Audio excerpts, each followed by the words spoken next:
Assalamualaikum warahmatullahi wabarakatuh. Perkenalkan, saya Sheryl Devita dengan NPMB 1A022145 kelas B. Pada kesempatan kali ini saya akan memaparkan materi dalam mata kuliah Tindak Pidana Lingkungan. Lingkungan hidup adalah bagian yang sangat penting bagi kelangsungan hidup manusia. Jika rusak, dampaknya bisa merugikan secara sosial, ekonomi, dan kesehatan. Karena itu, hukum pidana dipakai sebagai upaya terakhir atau ultimum remedium untuk melindungi lingkungan dari kerusakan yang lebih parah. Dasar hukumnya sudah jelas, mulai dari Undang-Undang Dasar Negara Republik Indonesia tahun 1945 pasal 28H yang menjamin hak atas lingkungan yang sehat. Kemudian, Undang-Undang Nomor 32 tahun 2009 tentang perlindungan dan pengelolaan lingkungan hidup yang jadi payung hukum utama, serta peraturan lain seperti KUHP, Undang-Undang Kehutanan, dan Undang-Undang Pertambangan. Jadi, instrumen hukum pidana kita sudah cukup lengkap. Tindak pidana lingkungan pada dasarnya adalah perbuatan melawan hukum yang menimbulkan pencemaran atau kerusakan. Unsurnya terdiri dari perbuatan, akibat, sifat melawan hukum, dan kesalahan pelaku. Subjeknya bisa perorangan, tapi juga bisa korporasi atau perusahaan besar. Ada beberapa jenis dari tindak pidana lingkungan ini. Yang pertama, pencemaran, yaitu masuknya zat atau energi ke lingkungan. Kedua, perusakan, seperti pembakaran liar. Ketiga, pelanggaran izin lingkungan. Dan terakhir adalah kealpaan, yaitu kelalaian yang tetap menimbulkan kerusakan. Pertanggungjawabannya bisa dijatuhkan pada individu maupun korporasi.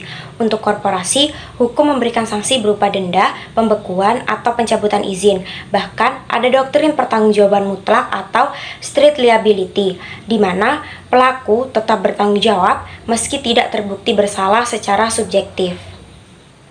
Dalam Undang-Undang Perlindungan dan Pengelolaan Lingkungan Hidup, ancaman pidana bisa berupa penjara sampai 10 tahun, denda sampai 10 miliar, dan pidana tambahan seperti kewajiban memulihkan lingkungan, pencabutan izin, atau pengumuman putusan hakim agar masyarakat tahu.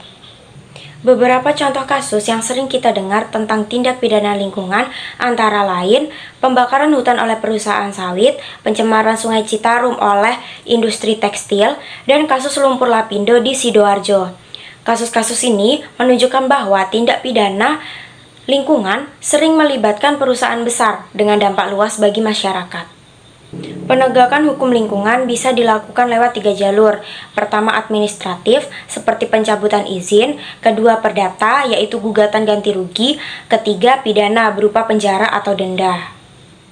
Di dunia internasional ada 2 prinsip penting, yaitu polluter pays, artinya pencemaran harus membayar biaya pemulihan, dan precautionary principle, yaitu prinsip kehati-hatian.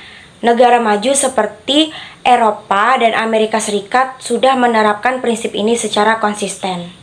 Sebagai penutup, lingkungan adalah hak konstitusional kita semua. Penegakan hukum pidana memang penting, tetapi harus bersinergi dengan instrumen administratif dan perdata.